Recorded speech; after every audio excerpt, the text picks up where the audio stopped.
বাংলার নবজাগরণ তথা ভারতবর্ষের নবজাগরণের প্রাণপুরুষ ঈশ্বরচন্দ্র বিদ্যাসাগর মহাশয়ের 206তম জন্মদিবসে উপস্থিত হয়েছি বীরসিংহ গ্রামে।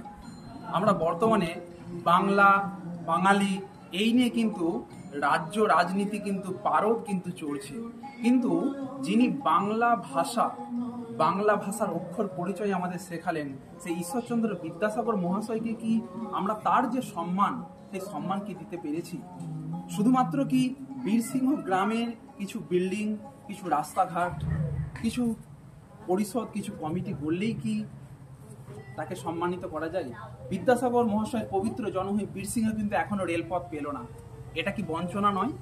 বিদ্যাসাগর মহাশয়ের যে জন্মদিন, সেই জন্মদিন একটি বিশেষ দিন হিসেবে আখ্যায়িত করা হোক, বর্ণ পরিচয় দিবস বা বাংলা ভাষার অক্ষর পরিচয় দিবস হিসেবে এই আবেদন কিন্তু রাখছি। তবেই হয়তো বিদ্যাসাগর মহাশয়কে সম্মানিত করা হবে বলে মনে করি।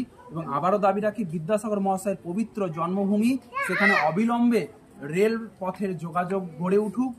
বাংলা ভাষার, বাংলা গদ্যের জনক যিনি, সেই বীরসিংহ গ্রামকে আগামী দিনে রেল মানচিত্রে যুক্ত করলে তবে মনে হয় যে তাকে সসম্মানে আবারও তাকে গর্বের জায়গায় আমরা পৌঁছে দিতে পারবো।